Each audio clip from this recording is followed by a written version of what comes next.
John. Your Mom Part 2. It's Bone Temple. 28 years later. That's what I'm talking about. Well, it would have been like 28 years ago. Starring Ralph Fiennes. No. Be afraid. Be very afraid.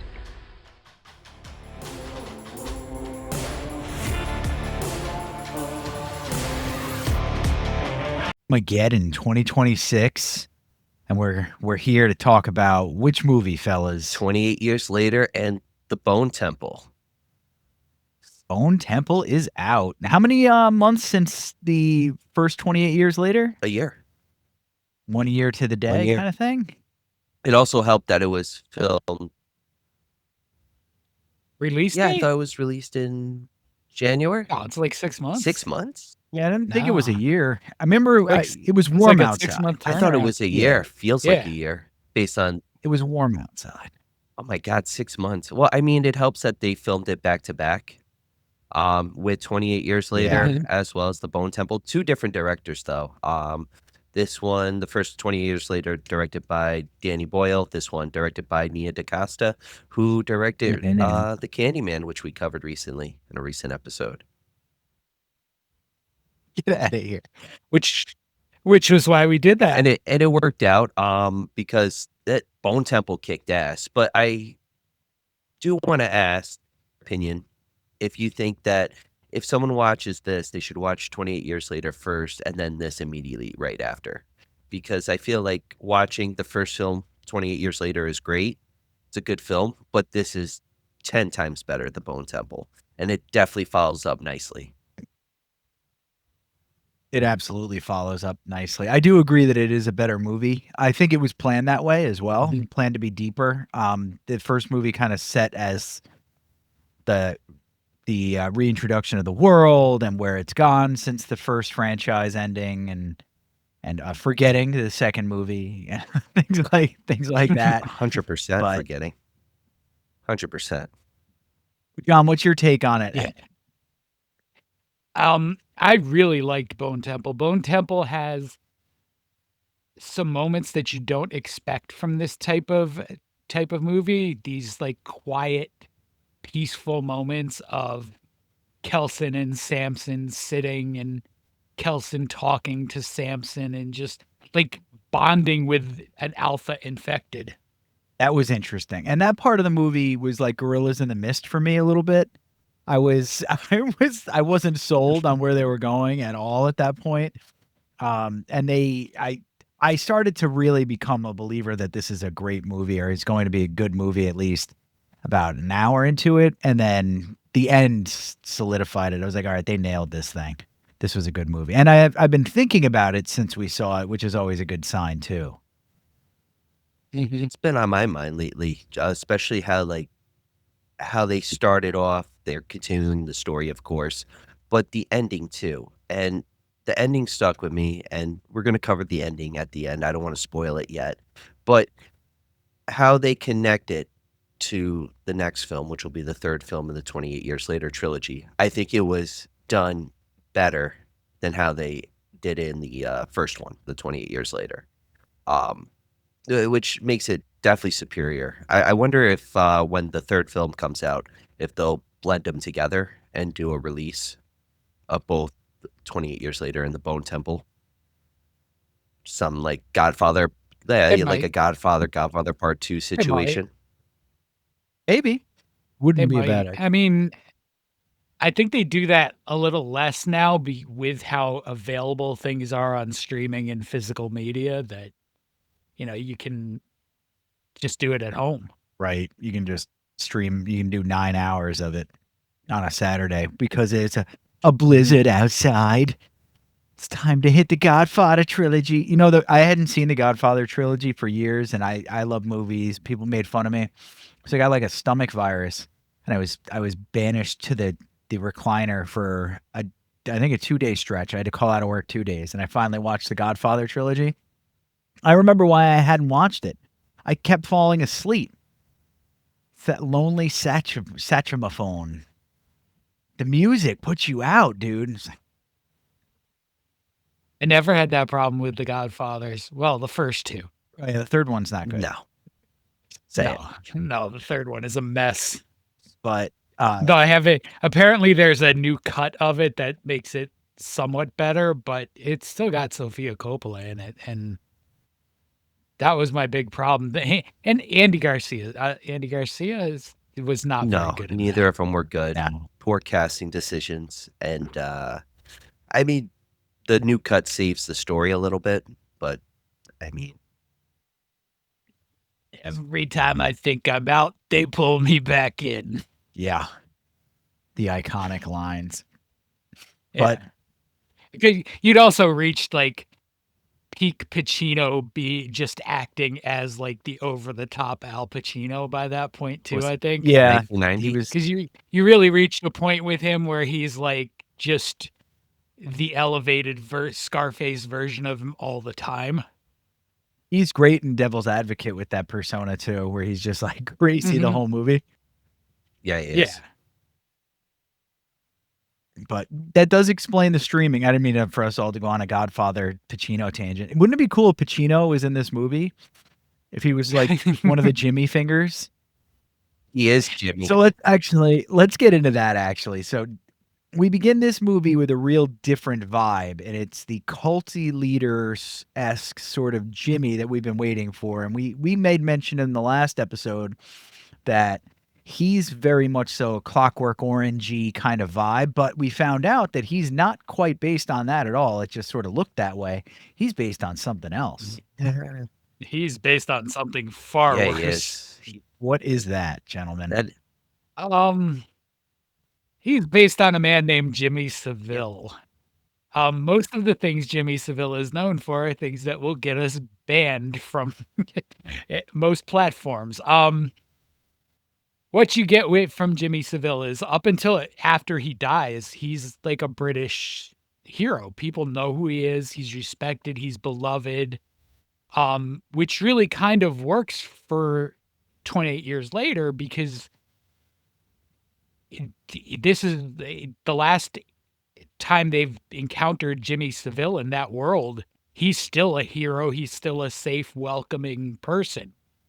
And then you get the time jump that they get, but without the benefit of what comes after 2011 and Savile's real life death and the abuse allegations that, I mean, kind of equate him to a British Epstein, but maybe worse because he was sort of like a TV legend, well-known kind of guy. you just put a twist on it for me because I didn't even think about that because of the time of the virus, they wouldn't have found out about all the horrible things. So that's why That's he's true. beloved. And I was trying to figure that out. John, you just cracked Pandora's box. Thank you on that one. He's safe. In that universe, I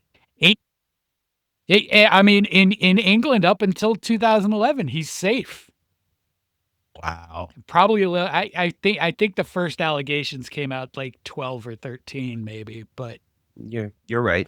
they're Oh, bad. they're Wild. they're horrible. There's a documentary, I think, on Netflix about the whole ordeal. There is, yes. Very close to the royal family, very close to a lot of people.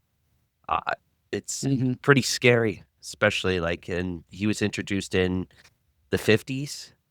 So imagine from the start of the 50s to his death, and yeah, pretty bad stuff. Yeah, I mean, I don't know enough about him to fully make a comparison, but it sort of feels like this would be somebody like Mr. Rogers turning out that way to Americans. Yeah. You know what I think of Death to Smoochie? If they'd done that movie with this twist on it, because it's pretty much the vibe.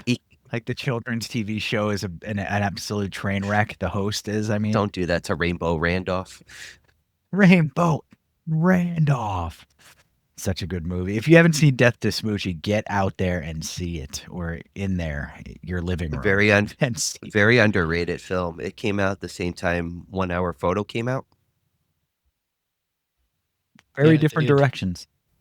Very much so. So the Jimmy character is is made in the first movie. We actually see what happens to him in the first movie. That's his origin story. It's easy to forget about, and I don't know if that's the best choice on the filmmaker's part for this, because if we weren't so locked into this franchise, we probably would have forgotten about what makes him.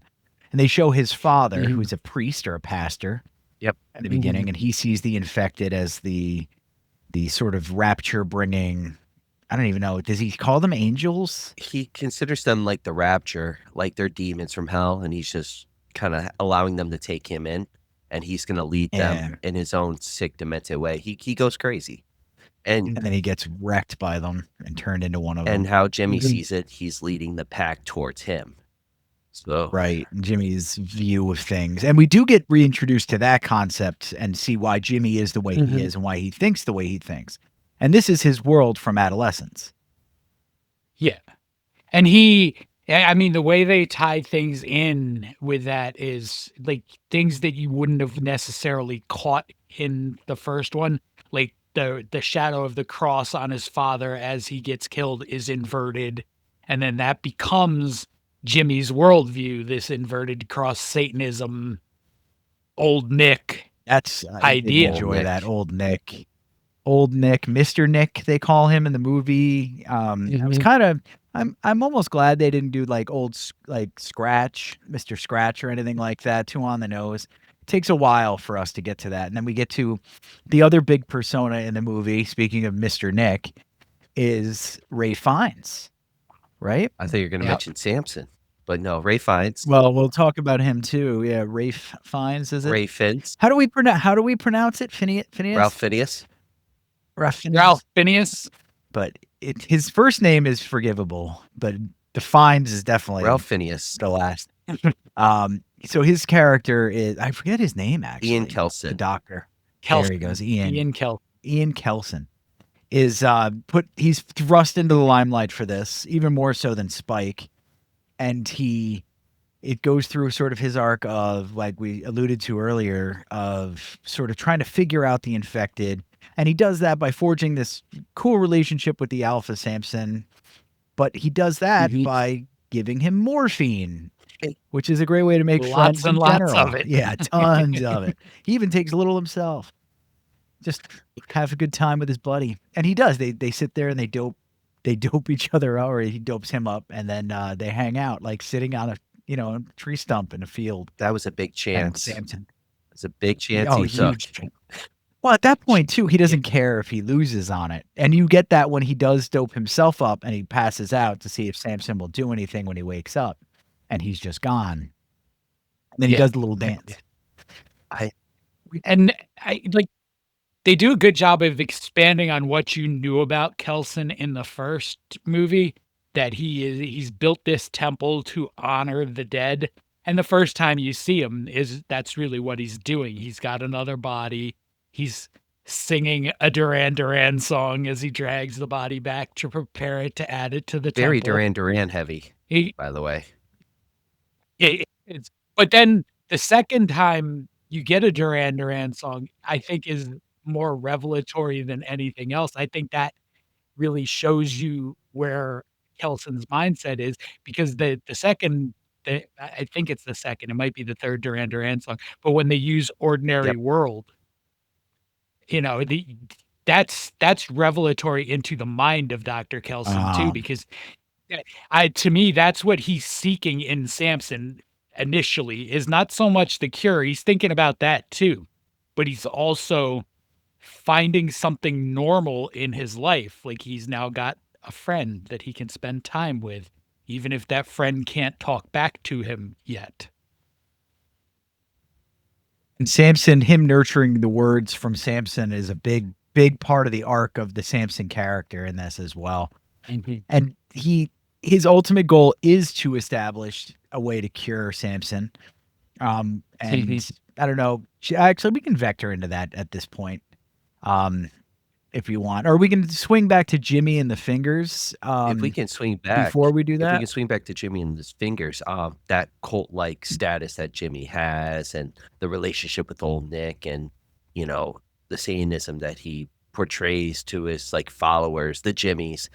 When we open up, Spike is getting initiated in this pool scene, this abandoned pool, I guess YMCA we can call it. And out of all the scenes that we're going to get to, this is the most goriest, but it's also the coolest. Because no, you wouldn't consider it the most Not the goriest? goriest. No, with the blood No. gushing out of the No. guy's leg. No, Nope. sure. Even Okay. in the background and kind of obscured shirting is way worse. Yeah. Okay. The fair. femoral artery severing portion of it, though, is visceral, and you get the splash, splash, splash. So Spike is put up against somebody who's far more capable than he is at fighting and hurting and taking somebody out. And Spike gets lucky Yes. because the guy's not really paying attention, and he gets him in the perfect little spot. And then what Ryan's talking about is It's a lot. that occurs. Mhm. It's like dead end. And we get to see the other fingers go, "Oh, dude, you're done."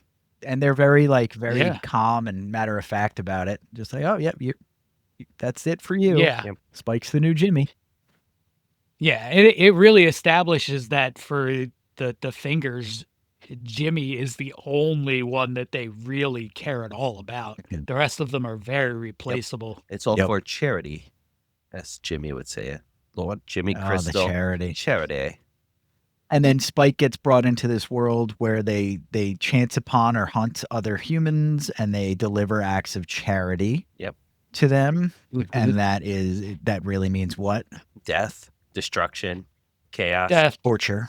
all. And wait, and death in whatever form Old Nick tells Jimmy, who, by the way, you never see Jimmy do anything. that's true. The only He thing he just does dies. is he stabs one particular character we'll talk Yep. about later. This just Yep. He just this got connects that the Teletubbies are Wild demons stuff. too, by the way, because he's getting this from the Teletubbies. Yeah, that is true. Because that was the last show he watched. Jimmy is the sun, and these little fingers are the Teletubbies. That's how I see it. He teaches some of them the dance as well, which is another thing. But That was a curveball. That was- Spike gets brought Jimmy into is- this world. Jimmy is the sun and the sun in both spellings. You know, he's the sun in the Teletubbies, and he's also the sun at this point, claiming to be the son of Satan. There's some good symbology in this movie. Yes, there is. Symbology. Yeah. And the symbolism runs deep with stuff that doesn't seem like it matters, but that's one of the things that makes the ending kind of land pretty well. Oh yeah. And you go, "Oh man, I thought this was all stupid, superfluous stuff. It all mattered." And I like that. Before we go any further, because we've kind of hit the midpoint, like where you are in the movie now is where everything's sort of coming together. Before we go any further, John, you have anything special for us today? I have a game for you guys, and it might be the most diabolical one yet. I'm ready. Want to play a game? I'm ready. I don't know if All right, either of us so- are ready, Ryan. It's gonna be a variation on our normal keep and cut, which I think from here forward I'm gonna call slasher Yeah. stash. Like it. All right. You can slash it to get rid of it, or stash it to keep it. Here we And go. Right. So I'm gonna Oh. I'm changing the I rules up actually a like little this bit. This is movie. a good film. Hold up before you get too Don't you far. throw I'm changing the Salma rules. Hayek at us right away, by the way, and ask us You to- guys can only keep Okay. 3 or stash 3 slash 5, and I'm gonna tell you right off the bat, these are all the middle movie in a trilogy. Yeah. The movies you slash disappear from the trilogy forever. And you The other two parts of the trilogy continue to exist. I wonder if Godfather's going to come Okay. back into this conversation. All right. but you need Desperado to kind of like exist in that, because like El Mariachi, it's like the Evil Dead situation. Desperado is a soft Once reboot. upon a time El in Mariachi. Mexico. I'm going to slash this one because I don't care if this franchise dies. I liked it very much, but I have a feeling there's more coming. And if I have to cut 5, But he said I'm evil. He's going to be really evil in this. sure he is. Sure is. Yes, but which direction am I going? Yeah. I like Let's- Is this the best of the trilogies the or worst. Oh, I really. If this is the best of the trilogies, You know what? yikes. I'm gonna slash it. Use our new terminology. I love Desperado. I love the guitar scene. It has the machine gun. Danny Trejo's in it. Isn't Steve Buscemi in it? He's like works with him or something, right? Is it Steve Buscemi? I think Yeah, so. it's I forget. The third one has a ton of people in it, it Yeah, the does. third one's so it could be three. stacked. But I'll have to slash it. It's recommended though, especially on Snowmageddon if you're home for the next 2 days. Oh, I really like Got a Desperado. nice steel book. Yeah, it's a good. I know movie. where this is going. Got a nice. You do. Oh, All right, next. Okay. oh, Dark Knight, boys. we're gonna stash that definitely. We're We have to stash that.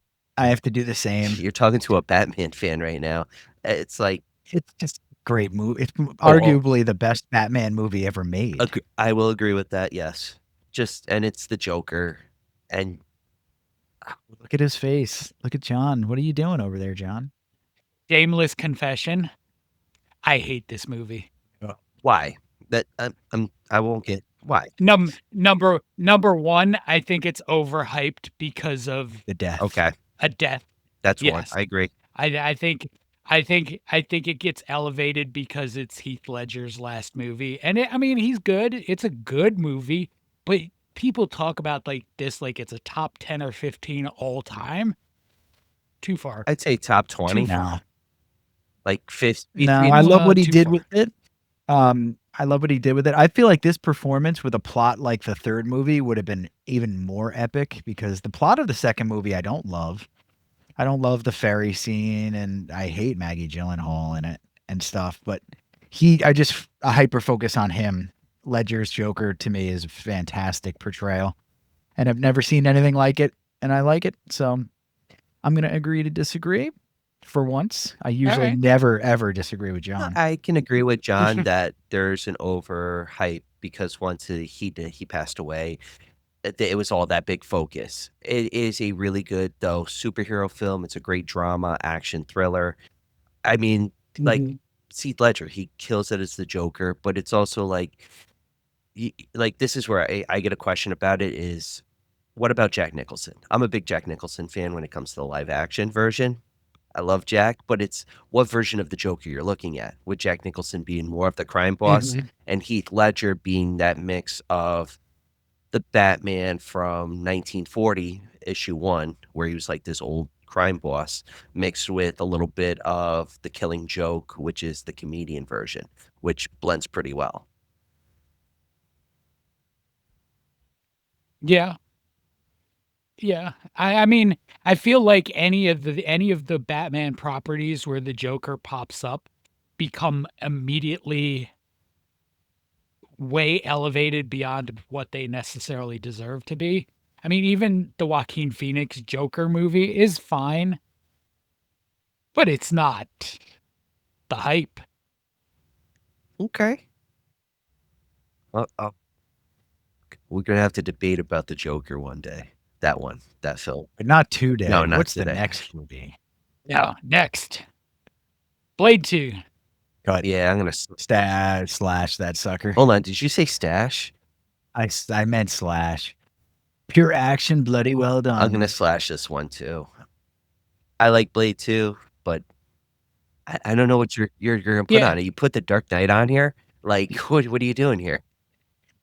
And then he You- besmirched us for You guys slash Del Toro? I will slash this Del Toro. Yes, You guys, I was just telling my barber how much I'm obsessed with Del Toro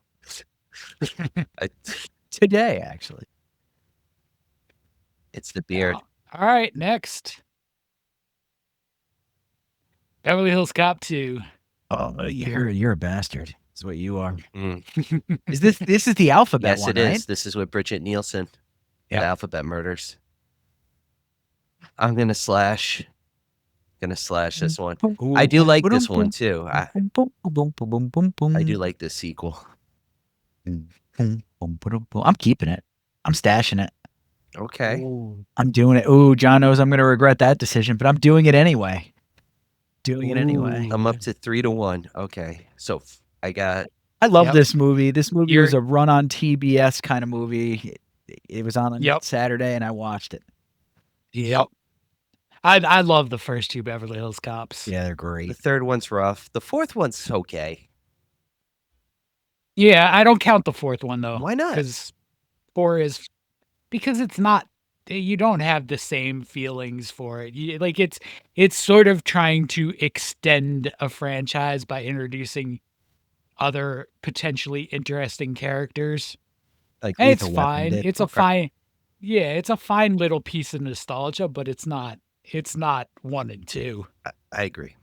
I agree on that. All right. Next. Evil Keep. Dead 2. Stash.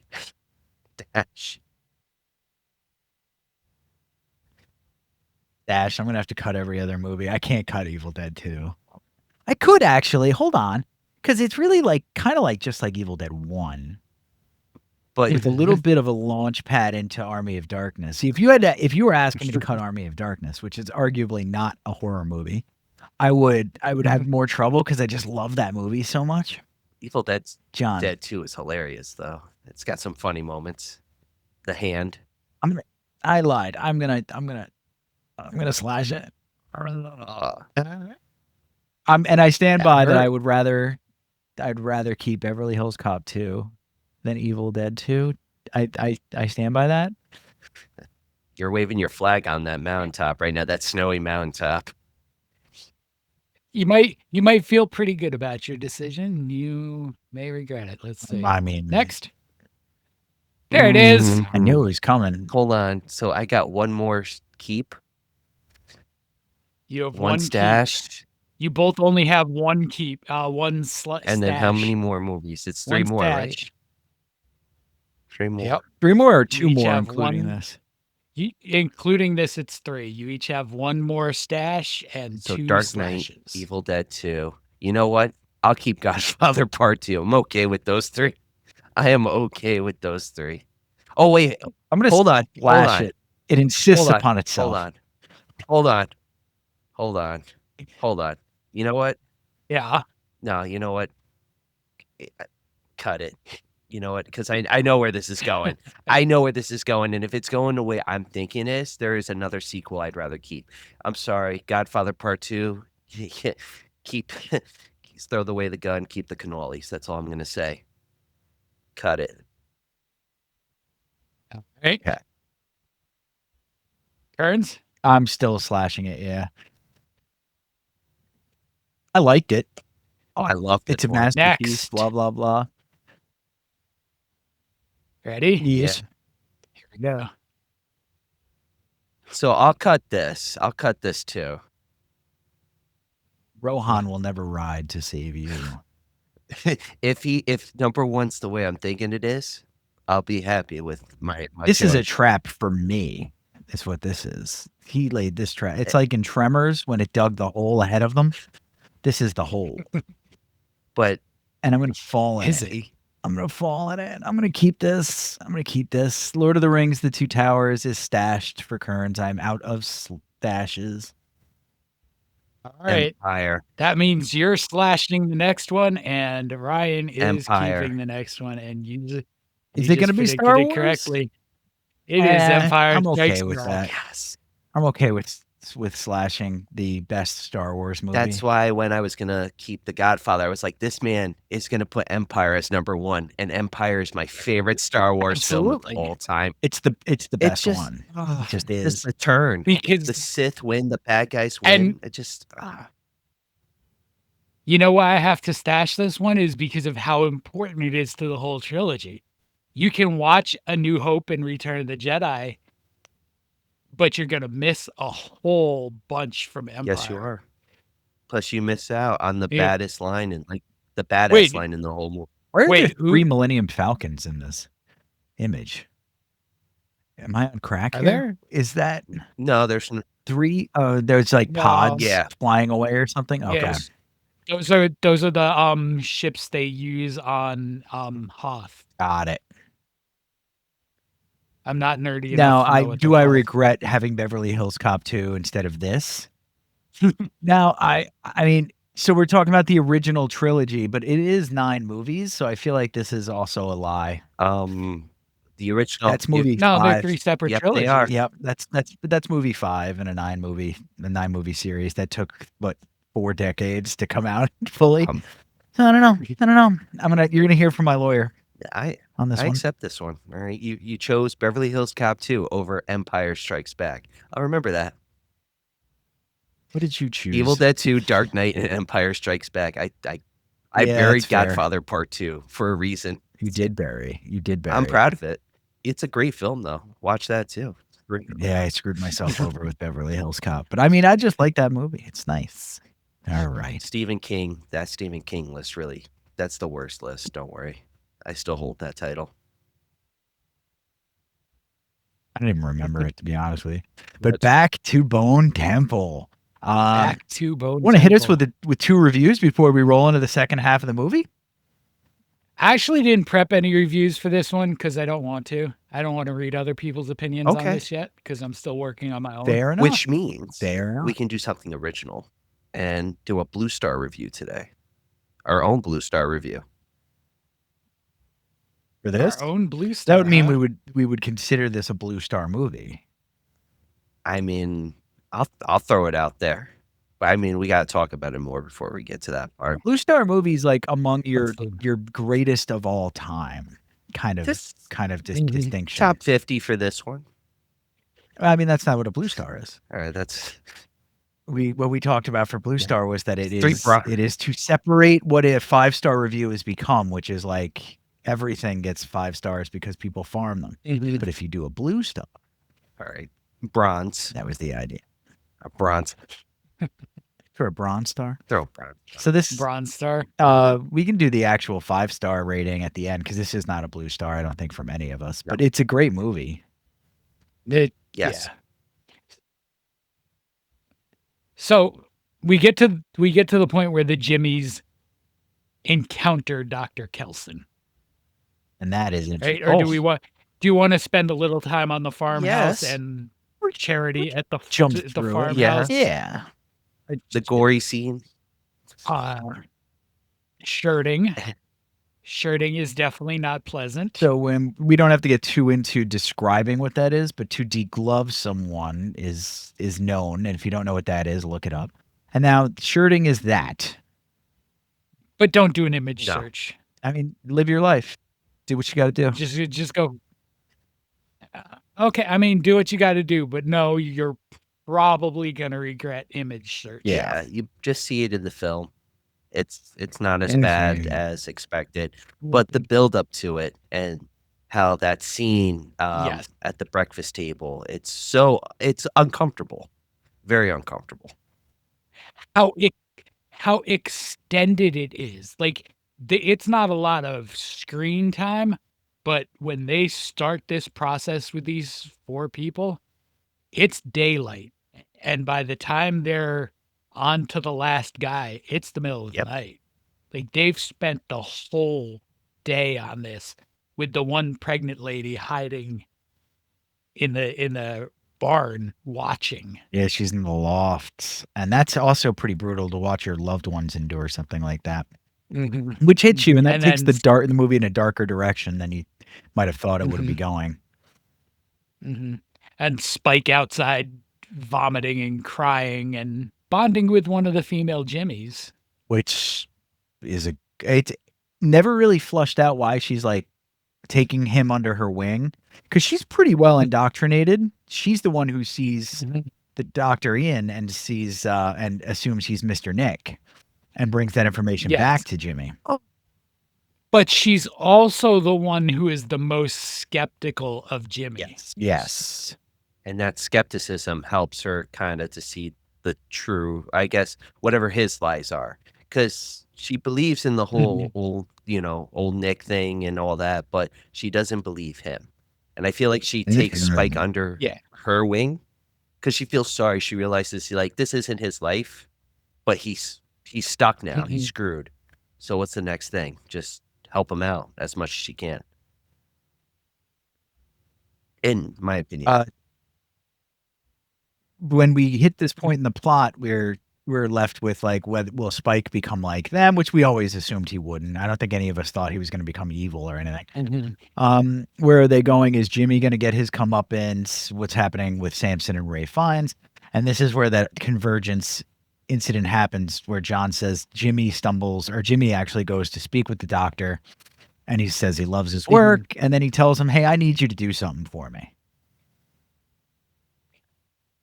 I need you to be Satan and my father for performatively for my fingers, so they don't whatever he's worried that they're gonna do. I think it's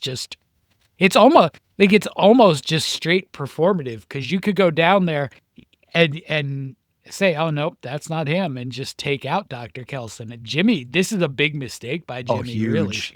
He wants exactly what he gets from Ian too, which is an amazing experience for them. But at the same time, it goes left on him real quick. And that happens because, well, actually put a pin in that till after you guys describe what the best part of the movie is. Well, I was really real quick. Jimmy's kind of cornered at that point, because I feel like at the barn and stuff, there's like a little scurry. There's like a little incident between one of the survivors. There's hooks flying everywhere. And there's a fight, and a couple of them die. So a lot of them don't believe that Jimmy is this power that he like brings to the table. It's not who they see him as anymore. So he's kind of trapped and cornered to do this. He's kind of forced to do this in his own way. I mean, it's sort of, he sort of traps himself, because after things in the barn go a little bit south and a couple Jimmys die, Spike lets the pregnant lady escape.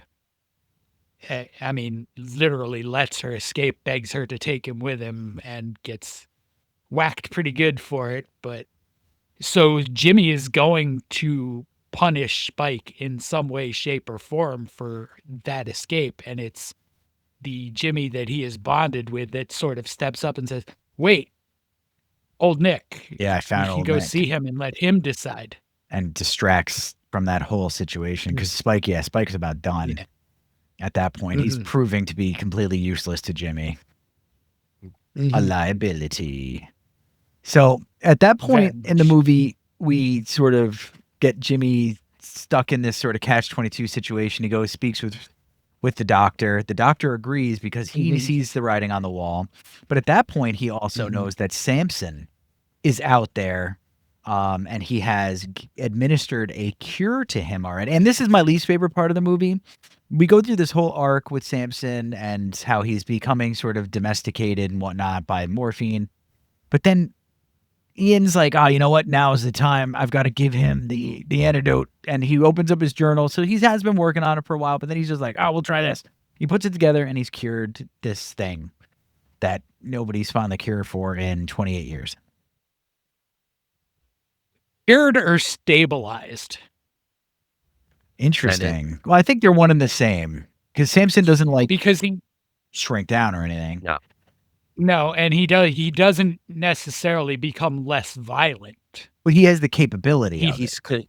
Yes, he's more introspective after the cure. He seems more aware and more human. It's controlled anger.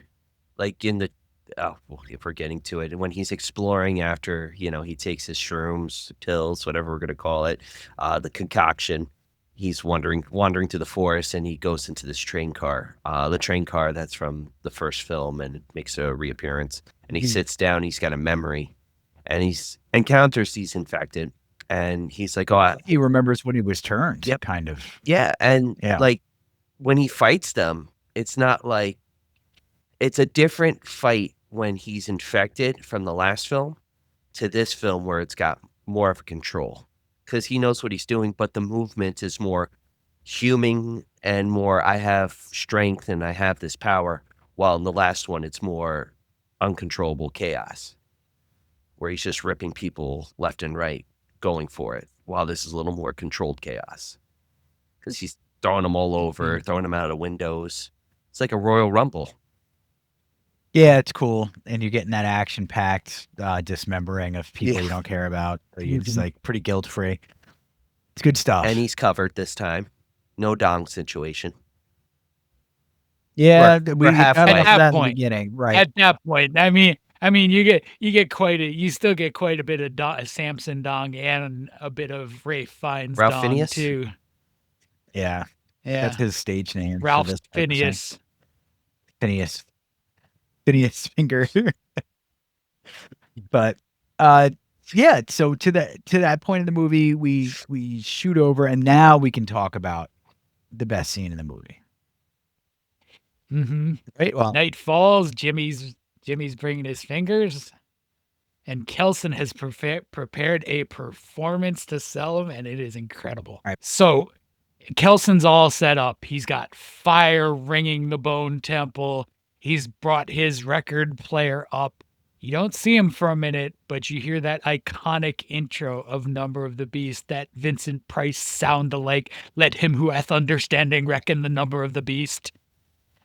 And there is Ray Fiennes, clearly having studied Bruce Dickinson live performances, because he is doing Bruce Dickinson cosplay, at least performatively. You know, he's got the black eye paint and, you know, a leather, and he is the devil in that moment. He's what somebody who, I mean, most of the Jimmys probably were born during these 28 years. But he is exactly what somebody inexperienced would believe the devil to be.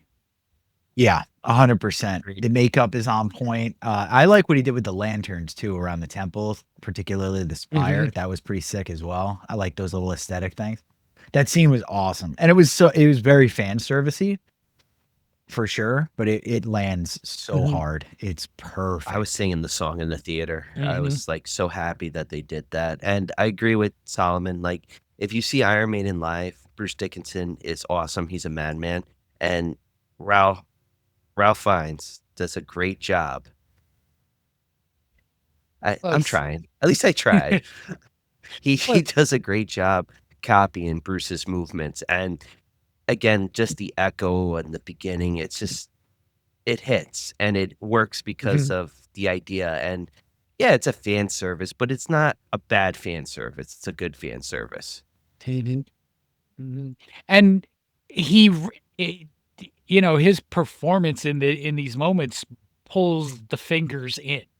Like Jimmy in that moment knows that this is all performance, but the fingers, except for Spike, who knows exactly what's going on here, the fingers are just pulled in like, holy crap, we are actually meeting Satan. It's wild, and it's worked out perfectly until Ian sees Spike, and he knows And, exactly what's going on there because he knows Spike, and he goes, he pulls a little switcherooski, a little Uno reverse on Jimmy, which is great. It was a great portion of the plot, and Jimmy even calls it out, and he's like, "Oh, you're turning the tables on me, huh?" And he calls the fingers to go after Jimmy. And yeah, and they do. I mean, the fingers really, you know, recognize we're going with Satan and not this guy. Which is hilarious. And then Jimmy does a quick little to say, "Oh, well, no, it's not really him, and let me show you. I'll prove it to you." And he gives him the shiv. And that's the end of Ian. Well, not the immediate end, but the beginning of the end for Ian. But it still works out because it's also the end for old Jimmy Christ, who winds up inverted, crucified. pretty sick scene. And Done by Kay, the Jimmy. She goes, not haywire, but she kills the other Jimmys, and then she does that favor for Dr. Kelson. I mean, because even sort of in the recognition that maybe that's not Satan. It's still close enough for her. And it's still, I think, the betrayal of following Jimmy for however long she's been there. True. Yeah, she doesn't want to And be she under gets him. him. And you can tell that Mhm. that's kind of the direction that she's heading in for a while, but she just waited for her opportunity, and here it is. Yep. And Yep. Spike gets his escape, and we actually get what we wanted too, which was not two Jimmy movies with him being the big bad. I kind of hope that the third movie from this Launchpad pushes toward the infected more and giving us, getting back to the roots of the franchise. Well, I mean, at this Mhm. point, we get Samson, who comes back. He brings Dr. Kelson to his resting place, so we can say, and he's going on his own adventure. Jimmy gets destroyed by some infected, which is an awesome jump scare, right in your face. I believe that was Samson. That's what I choose to believe that end is That's Samson. that he moves Kelson and then comes back to take care I of feel Jimmy. like though, if he just walks away, it shows that Samson's now becoming more human again. He's like that blend, while it being another infected kind of gives it more of a like Jimmy just becoming that random, which is that whole world. It's a random Mhm. time of dying or But- living. What's a more human impulse than revenge? But Samson, I feel, is such a subtle giant because Dr. Kelson was such a nice man, even though he was listening to Iron Maiden. He was listening to some Dio That's dancing in the sun. that's his man. That sort of goes back to what I was talking about before, the times of them bonding.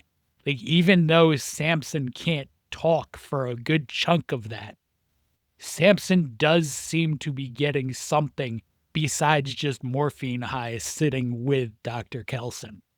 Because like he's humanizing before he gets the cure. Which is kind of proven by the choice for him to not tear him apart when he's laying next to him and the morphine wears Yeah. off. Now you can make the argument that there was still some effect on him as he wandered away, yada Mhm. yada yada, but we see restraint building in him. I agree, John. That's true. Risky. Um, Very risky. so that's as we segue to the actual conclusion, we get a scene with an old favorite. Everybody, we all thought he was an infected in the trailer. We got a little misdirection there, but who is it? Mhm. It's Robert Carlyle. Robert Carlyle. And if we don't Back know him again. from his character name, who's plays Robert Carlyle? Robert Carlyle. Robert Carlyle plays. I can't remember the character name. Not Robert Carlyle. Cillian Murphy? Cillian Murphy. Yeah, Oh, that's who I Killian was- Murphy. that's I'm sorry. alluding Why didn't to. I have Robert I Carlyle? was like, in my Robert mind? Carlyle. Killian I'm Murphy. trying to think, what's his name in the movie, in the first movie too? Because I was like, Robert Carlyle doesn't sound I right. still but don't John remember. must know. I still don't remember. No, I got 1 and 2 confused in my head, and I have for like 2 or 3 days now. I've been saying that to Oh, myself. Like Robert. John, we can't. You're like Yeah. infallible with the knowledge. We Yeah. can't have you making No, mistakes. I do that though. I get names messed up in my head sometimes. Shows we're all human. So we see him with his daughter, who looks a lot like the female lead in 28 Days Mhm. Later, and we don't see her. We don't know if she's out of the picture, but I have a feeling she might be out of the picture. So I mean, she seems out of the Yeah. picture. we got daughter and dad, and he's teaching her history, teaching her something, and then we see Spike and Kay running away from and effectively evading a pack. And they grab the rifle and they go down to help, and that's Mhm. where we're going to start the next movie. So, I mean, Yep. it was good. It was good for a lot of reasons, but it was just Mhm. good. Yep. You right. I think, Kearns, you brought up the point. We really only needed one movie where Jimmy is the villain. Yeah. It's not, he's a good character, but he's not really a deep enough character to carry multiple movies as a villain. Right. You establish he's violent, that he, is a Satanist, that he is, controlling cult leader Jim Jonesy. But, that's not a character that needs to go on. Mm-hmm. And they find a way to vanquish him and get back to the main issue at hand, which is the fact Mhm. that we're in a post-apocalyptic wasteland with infected running around and Mhm. massacring people to this day. 28 days later. Yep. And Or 28 years later, I mean. you get you set up some interesting dynamics between Cillian Murphy's character is Jim and his There it is. daughter, and Jimmy and Spike. In Jim's daughter is being raised like kind of like a normal kid. She's getting real schoolwork. She's like, it's kind of a cute little moment where he's like, be prepared. This could be on the test tomorrow. Giving her And she the calls him out. Well, aren't you making the test? Like giving her history lessons and, not survival where, you're going to get Spike next to her, roughly the same age, and you're going to get a kid who's just raised in the infected culture and life and survival. right. It's a good point out too. I'm interested to see where they go with it and how the kids play into it, and if Spike's dad's character becomes a bigger part of the third movie. We kind of talked about that a little bit amongst ourselves. But all in all, I think it's time for us to give it a rating. What do you guys think? Out of 5? Out of 5, I would say this one's 4.5 out of 5. Give it a 4.5. Yeah, I like 4.5 for this one. I could. Pacing, character development, I like. just actors, the music, just story, and it's a sequel. It's right in the middle of a trilogy, and sometimes they're hits and sometimes they're misses, but this was a hit. Sorry, I didn't mean to step on you, John. No, I agree. This is about a 4.5, and it elevates the first 28 years later too, because that was always my question about how I was going to feel about the first one, was where they were going with the second one with these characters and this storyline. And I loved what they did with it. Yeah, they nailed it. It's the long con that I love to get wrapped up in when they have a vision throughout the whole thing. I agree. The director's name is Nia DaCosta. Say her name. Nia DaCosta. Yeah, say her And name. she's really figured out how to do this without being over the top. Yeah, that's Like one of the things we talked in Candyman was like how much of the violence and the deaths are implied and off screen, and she kind of does the same thing with this one. You get the shirt scene in like more background than right in your face gore, and that's about as gory as this movie really gets. Yeah, they don't lean on it so much like that garbage movie, Bring Her Back. Yeah, where they ruin the film by just making it all about that stuff. This is art. This is well done storytelling, as opposed to that pile of steaming garbage. That movie. Bring Her Back is definitely 4.75, but I digress. On Ryan's scale. Knife biting and I think this is a 4, by the way. I won't give it a 4.5 because that's like a roundup kind of thing. I'm going to give this a 4. There's a couple of things that didn't land well for me. I think it fits solidly in the 4 area. I'd like for it to be better. Or the third movie to be better, but I think a 4 for a second movie in a trilogy is a damn good thing. No, that is. You don't want it to be the best in the trilogy, like we were talking about earlier with The Dark Knight. It's that movie is arguably better than The Dark Knight Rises. You don't want to end. You want the last movie to be the best in the trilogy. Yeah, it doesn't work like that sometimes. I don't always feel that way. I feel like I want the second one to fill in the hole between the other two, like to be, here's some more exposition, here's some more of this, kind of like Empire does. To me, Empire is about as good a middle trilogy movie as anything. Yeah, it's tricky because with 3 movies, you're trying to do one large story arc, and for me, the most impactful part's usually the climax, which happens at the end. And then that's the third movie. So like that's why I always get contaminated with it. But I see what you're saying too. Yeah, because I a good part 2 sets you up for the climax in the third one. Agreed. Agreed. And like I was saying, it could either work or it can fail, and that kind of like leads to our top five today, at least on my end, and that's top five trilogies. And I Oh, went with my top 5 trilogy, so, like, if your whistle's wet after seeing, 28 years later and, 28 years later, The Bone Temple, you should see a yeah, doctor. well, you should see a doctor, but you should if you're waiting for the end of that trilogy, you should take a look at these trilogies, and I'm gonna start off with the bang, and number 5, it's the Alien trilogy, and yeah, little controversy. We got Alien, you got Aliens, and then you got Alien 3.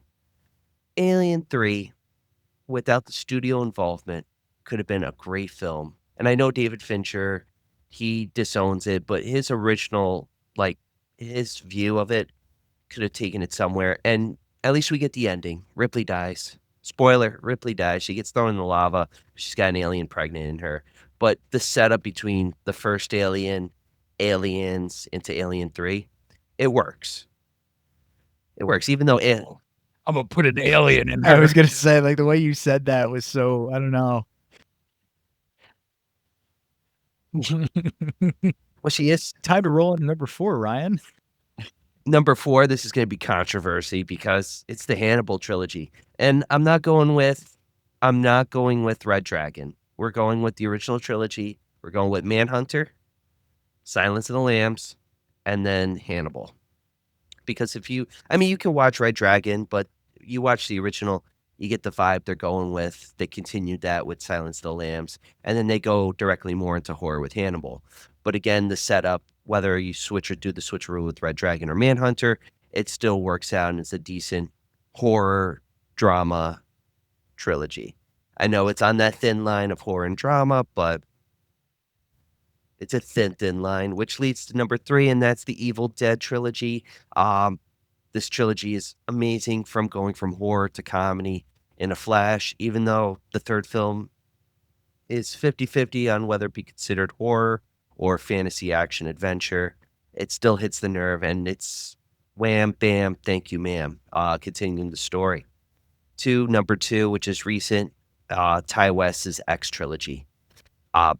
Certain way you can watch it is you can watch it through X, Pearl, Maxine. I recommend watching it as starting with Pearl, showing who the villain is, to X, kind of showing where the villain has ended up, as well as this new generation of actors and actresses kind of crossing through this farm, to Maxine, which, ends the trilogy brilliantly. And it's another trilogy that's all over considered horror, but there's a lot of thriller in it, drama too. And it's also a trilogy that 3 movies are not even remotely the same kind Which of I movie. like too, because it's like slasher, psychological. I would say the third one's more noir style. Noir. Yeah, the third one's like noir, psychological serial killer thrillery than horror even. Yeah, yeah. I just seen it recently. I love X, the first one, of course, but Maxine hit the nerve. But my number 1 though, you're gonna be. This is for John. I don't share a lot of love, and that's the Dead trilogy. That's night, that's dawn, that's day. It's the greatest trilogy because it's like a roller coaster ride. You start off at the bottom with night, you start going to the top. You kind of start going through the craziness of the curves with dawn, and then day kind of gets you settled in. And it's just like, listen, you're snowed in. You're snowed in today. You're snowed in like another day. I mean, this is coming out a week later, so you might not be snowed in anymore. But if you have the time, check out these trilogies, especially the Dead trilogy. Now, John, I got to hear, what was your top 5? Because I did have a tough time coming up with the top 5 for this. So I want to see which way you went with it. I had a couple ways I was gonna go, but I settled on my most anticipated horror movies of 2026 because this was right. This was right at the top. But now that we've seen it, and I realized as I was putting this list together, there is a definite theme. We'll see how many movies it takes for you guys to figure that one out. So my number 5 comes out on February 20th. It's called This Is Not a Test.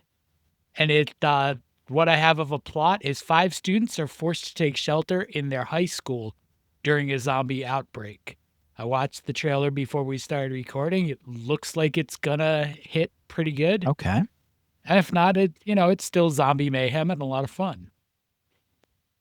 My number 4, we're gonna go to a director who's made a couple of appearances on here, getting his hands on his first intellectual property, and that's Zach Kreger getting a Resident Evil movie. He's doing Resident Evil. The Battery. This one might actually bring that franchise back too. I mean, and really, that's the thing. I have so badly for so many years wanted a good Resident Evil movie that, is true enough to the game, but not stuck in the game and not crap and not, really action more than it is horror. And I think I have some hope for what Zach Kreger can do with this franchise. And that is currently scheduled to come out September 18th. That gives me a lot of hope because just to go into a side note with the Silent Hill film, the new one did not hit as expected because they don't get the clasp of that story. So hopefully Zach Kreger will bring the clasp, the grasp. There we go. They don't get the grasp of the story. There it is. All you right. can leave that in the clasp. Anybody There here it who's is. familiar with Brian Keene and his work and his bookstore Vortex, his newsletter came out today, and he was talking about he went to see it because it's his it might have been his daughter's favorite franchise. So he did go out to see Silent Hill, and yeah. But he also made mention, more importantly than his opinion on it, he made mention of the franchise's marketing was abhorrent. He didn't even know there was a movie out, and we didn't either. No, I've seen nothing. I mean, I knew it was coming out because I watch calendars and stuff for horror movies. I knew it was coming, but I've seen nothing. I don't think I saw a trailer. I don't think I saw an ad. I don't think anything. There's another one out too. Bone Temple could have been better advertised as well, by the way. Yeah. But there's another horror movie in theaters right now as well. I forget the name of it, but it's also not my fault, I guess. But it's also not being advertised. Is it Send Help? Maybe, Possibly. maybe. Because I've seen if it's Send Help, I've seen a bit for that, and I've seen they're hyping it mostly as the Sam Raimi return to horror. Yep. Gotcha. There was a little rumbling on it because it's rated R, and it's his first R rating in a long while, too. Mm-hmm. Which ties back into my number 3, which is coming out July 24th. And while it's not Sam Raimi, it is Evil Dead Burn. Now, I'm interested to see if this one is like the first one. They went hard in the paint with the first new Evil Dead movie, and it Yes. mixed reception, obviously, and stuff. But I thought it was good for what they did. There are not a lot of details available at the moment. It's a standalone, not a sequel to Evil Dead Rise. So it's a whole new story. Which is I've probably seen the a good cast. I thing. don't. What more do you have to do? Evil Dead Rise ends how it should end. It doesn't need more. So, I'm curious to see what they do with that. I'll always go see an Evil Dead movie, so I'll be there, and hopefully it lives up. My number 2 is actually based on a book by David Koepp. Number 2. A book by David Koepp called Cold Storage. This comes out This one looks good. February 13th. This is an interesting, February very 13th. actiony, right? So it can be your Valentine's Day movie. And cold storage is a parasitic fungus stored under a self-storage company escapes and begins to infect any living creature. To make matters worse, it multiplies in heat, and the once secure storage unit is rapidly warming. And you get Liam Neeson, You get Joe Keery from Stranger Things, and you get Georgina Campbell back, our barbarian Okay. friend. It's a good lineup right there. Yeah, it's not bad. It's got Yeah, the it's a good makings. cast. Trailers look Liam pretty Neeson. good. Jumping into horror now. I mean, he's bounced in and out of horror Fair. before, Dark Man. or horror adjacent. You know, he's flirted with those lines. My number one, I mean, is really not a surprise, although I'm not even convinced it's going to come out this year. It was supposed to come out last year. It's now scheduled for November. It does finally have a cast attached that includes Devon Sawa and the return of the Tar Man, and it is Return of the Living Dead. Worse, that's the one you're most excited for. Absolutely. The minimal plot I have 18 months after the events of the original, a Trioxin 245 leak threatens a small town at Christmas. So it is like So it's going to be a Christmas movie is too. it's like a sequel then. It is a sequel. It is a sequel. I listen. The likelihood is this is going to stink. The director is the only thing I've ever seen that he did is a movie called Kill Her Goats, which was a mess. It had some moments, but it was overall a mess. I mean, but it's Return of the Living Dead, and I want to believe that someone's going to make another good Return of the Living Dead movie. Listen, if not, then this is your time to shine, John. We make a Return of the Living Dead film.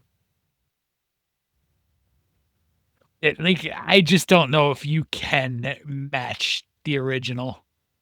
I just don't know. No, their best bet is to do something unique and of them and try to get something that is as good as the original, but you can't match it and be the same thing as the original. That's the whole thing with remakes. You can't do it. Doesn't work. They got to add something, but usually they screw that up and we get mad. Yep. Anyway, all right, guys. Well, Get out to the theaters when it's not snowing and go see Bone Temple. you should. It's worth your money. Yeah. And we had a good time. See ya.